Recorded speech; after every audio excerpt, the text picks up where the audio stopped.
Just wonderful to everybody be here together. I just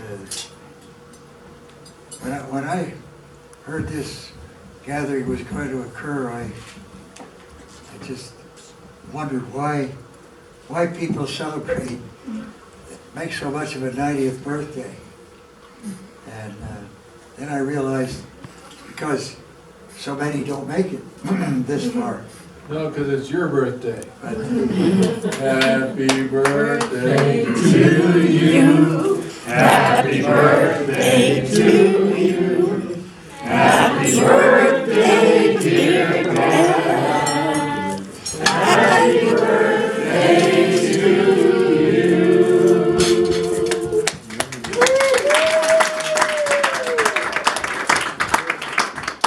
there's a book here and a dog and a stethoscope and a glass of wine. You start on that side, huh?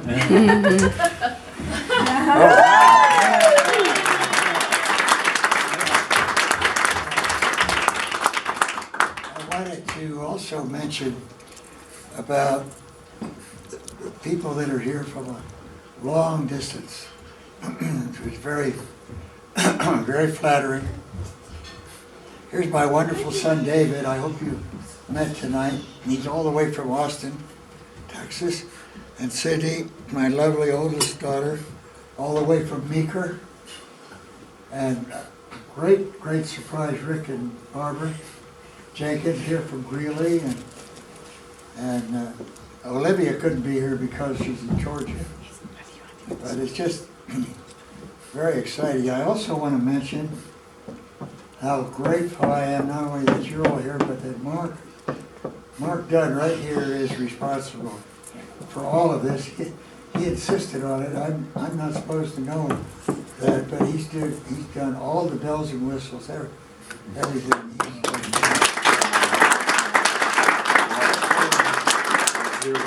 He's just been a wonderful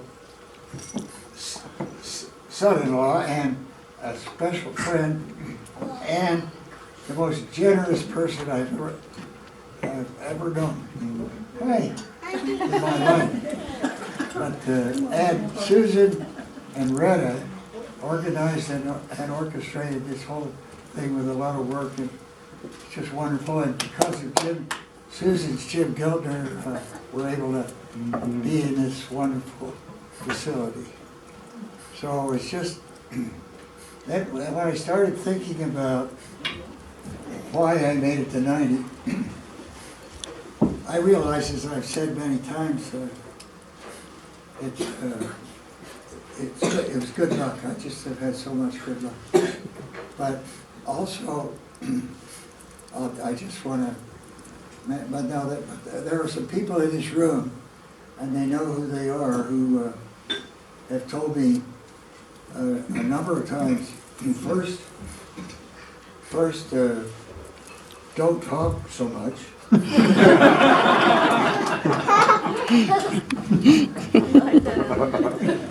second thing was, if you talk faster. And the third thing they always said was, try not to be so boring.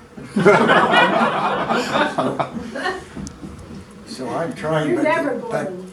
when I think about the lifelong good luck I've had, I thought about it and I realized that it started 90 years and 9 months ago when I got some good genes. And then I felt I was lucky to be able to remember that depression was as bad as it was. I remember before I was 2.5 seeing in Kansas, where my father's first farm was, dust 3/4 of an inch high on the inside of all the window panes from the Dust Bowl. And then I remember the Depression, the soup lines, the bread lines, and the CC camps, and people coming to the back door, knocking on, asking for food.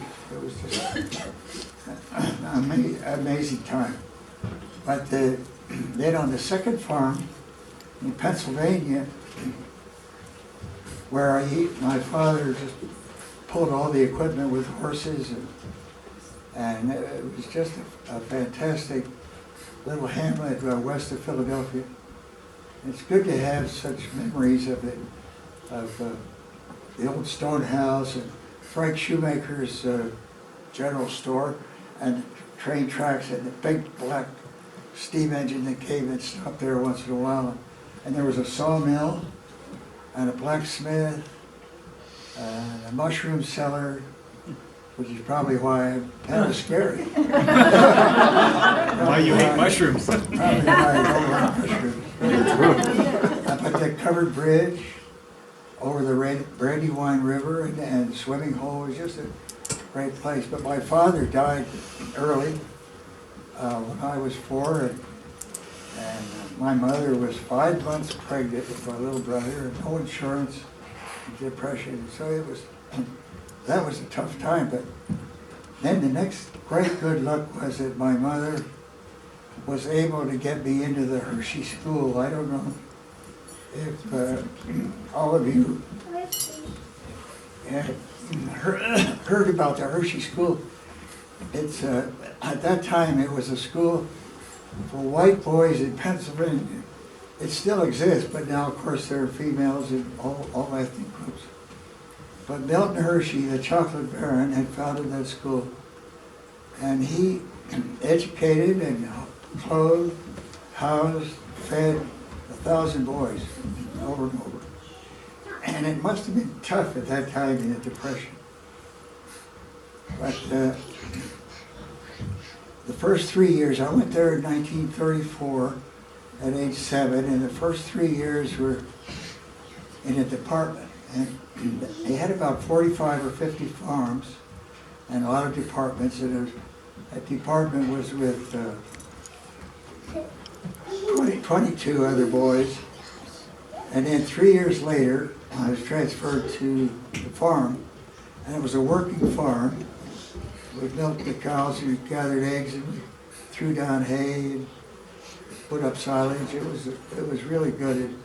You could smell the chocolate wafting across the countryside. And there were 25 boys on the farm, and Pennsylvania Dutch house mother and house father. It was great. I just was so privileged to be able to go there. I remember we would ride the trolley up to the school through the town and the factory. And already then in 1939, when I was 12, the street lights were already like Hershey Kisses. But before I went to Hershey, it had almost always been with adult women, a couple of uncles occasionally, but then at Hershey,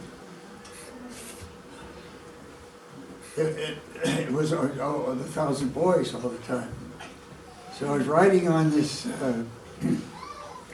trolley through the town of Hershey on the way up to the school. And I looked out the window and saw a girl walking there. And I remember saying to myself at age 12, so that's a girl. And that's probably why I've been girl crazy ever since. My grandmother died a couple of years later. My mother took me out of Hershey. She decided to move out here. And that's another stroke of good luck, because everybody here knows how privileged we are to live in Colorado. But Mother left my brother and sister in Omaha with an aunt and uncle and 2 cousins, and left me in St. Francis with an aunt and uncle and 2 cousins. And she came up here and lived in a little basement apartment out on South Clayton, and got her master's in social work. And then we came here, and so I went to South High School, and I got out of South a semester early, and so I got in two quarters of DU before the Navy, And the Navy was more good luck because I loved trains, and all I did in the Navy was go back and forth across the country from one hospital to another. And it was just great. But pharmacist mates, thank you. Pharmacist mates at that time, which I was, worked mostly as nurses on the hospital wards. And speaking of nurses,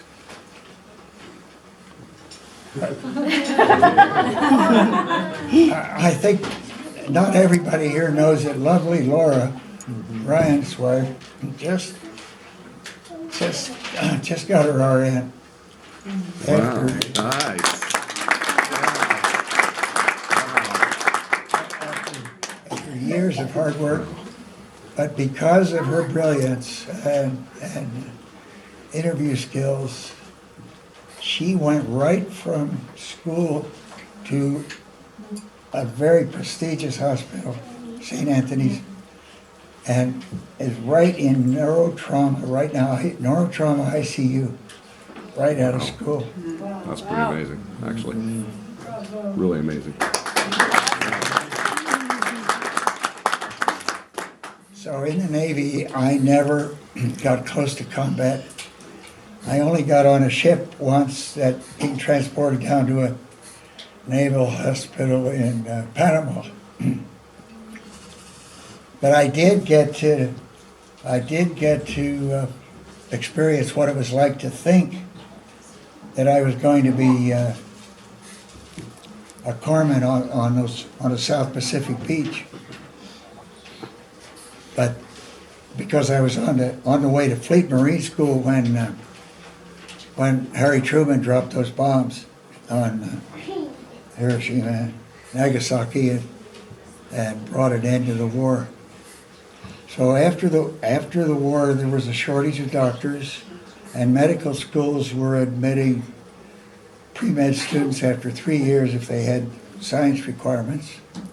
So I applied after that third year, and I had the good fortune not to be accepted because that fourth year at DU was all electives. It was just great. And it was a good year. And then I applied and got accepted that year, and which is luck because once you get accepted to medical school, you know, unless you mess up, it's pretty secure. You're probably not going to do much job hunting. But then, when I finished my internship, I realized that I wasn't ready to practice medicine anywhere. I wasn't ready to conduct a complicated delivery or remove an appendix or take good care of coronaries. So I decided that I needed to have a residency. And the best thing I ever did was decide to go into pediatrics. And this great children's hospital was right here for a residency. And it was wonderful. And as far as practicing is concerned, if you can just imagine how wonderful it is to get up every day, go to work, and spend all day, every day with newborns and infants and toddlers, and preschool and preteens and teenagers, and the parents. You kind of grow up with the family. And a great surprise tonight is right here is Seal Williams, who I didn't know was going to be here. And we had a lot of years, and there are others. Incidentally, they weren't patients, but they weren't from a distance, and they weren't parents. But I wanted to be sure everybody meets Shirley Baxter. Where's Shirley? There, and Bill and Jerry Matthias were my best friends at Quincy Place, and they have made Quincy Place a better place.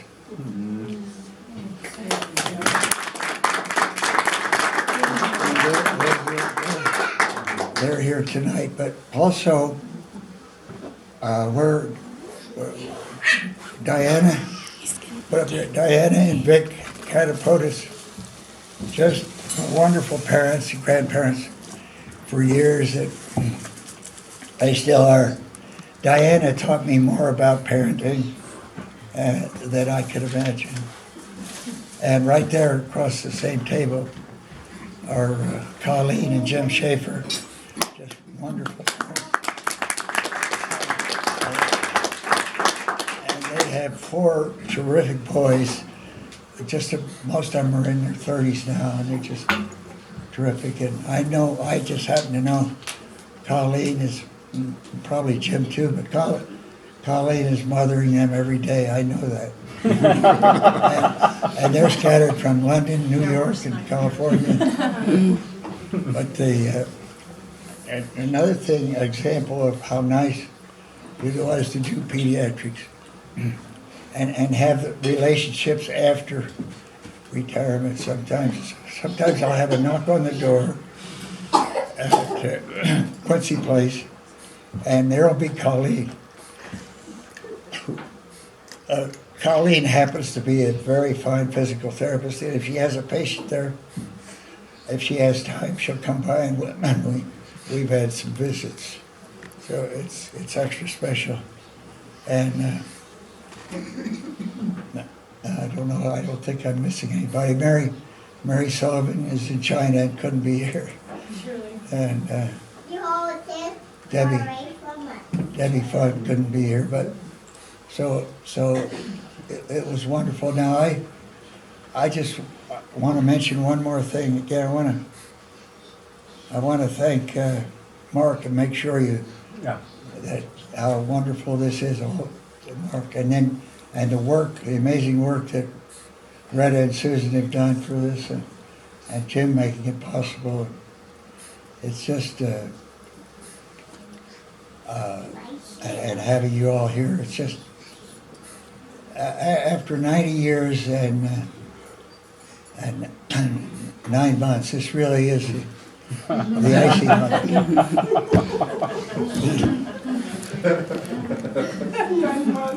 the icing on the cake. Thanks for being here. How about that memory?